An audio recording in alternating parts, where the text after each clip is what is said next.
In the name of the Father, and to the Son, and to the Holy Spirit. Amen. Lord Jesus Christ, ako ay nagpapasalamat sa iyo sa buhay na ibinigay mo sa akin dito sa mundo.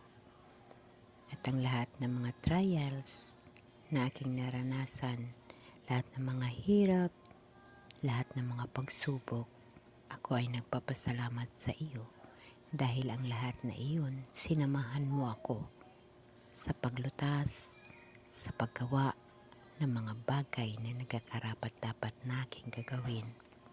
Panginoon, alam ko, hindi ako perpekto sa iyong paningin. Ako'y makasalanan.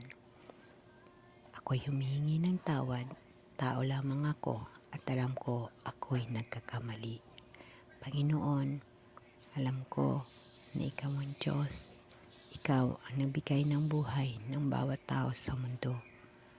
At mayroon kang mga paraan, mayroon kang mga purpose sa bawat tao dito sa mundo. Ngunit ganun pa man, kailangan naming mamulat, kailangan naming maunawaan ang buhay dito sa mundo. Pagkakataon na magkaroon kami ng tama at mali na pag-iisip upang sa bawat isa sa amin, sa individual na paniniwala, kag individual na panampalataya sa iyo na ikaw ang aming Diyos, kami ay maligtas. Panginoon, ang buhay dito sa mundo ay isang regalo mula sa iyo na ang tao, pag hindi makaunawa na iyong kagustuhan sa kanilang puso, sila ay mapawala. Ngunit ang tao, pag ang Diyos nasa puso at ikaw ang kinabubuhay sa mundo, lahat iyon ay mapatagkumpayan ng kanilang buhay. Lord, alam ko, nandyan ka sa amin na iyong mga anak sa mundo, iyong mga alipin. Panginoon, kung mahirap ang buhay namin sa mundo,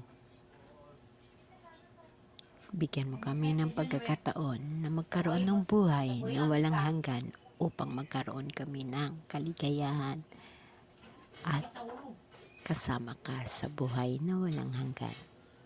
Brothers and sisters, dito sa buhay natin sa mundo ay panandalian lamang. Magkaroon tayo ng buhay na walang hanggan.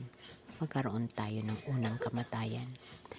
Kaya brothers and sisters, dahil sa ating mga ninuno o sa buhay sa mundo na ating pinagmumulan, tayo'y mamamatay at tayo'y mabubuhay muli.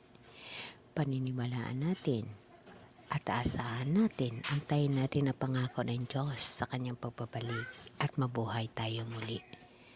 At ang magtatagumpay, makasama ng Diyos sa buhay na walang hanggan. Brothers and sisters, kailangan natin pagsisihan at isusuko ang ating buhay sa mahal na Diyos. Sa lahat ng mga bagay na ating nagawa, ng mga pagkakamali, hingian natin ng tawad sa mahal na Diyos upang tayo magkaroon ng buhay na walang hanggan. Amen. Lord, salamat sa pagbigay sa akin ng lakas ng loob upang magkabahagi ng aking karanasan mula sa iyo.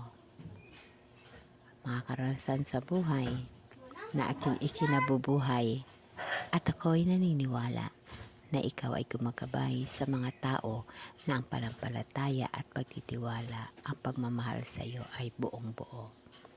Amen. Amen.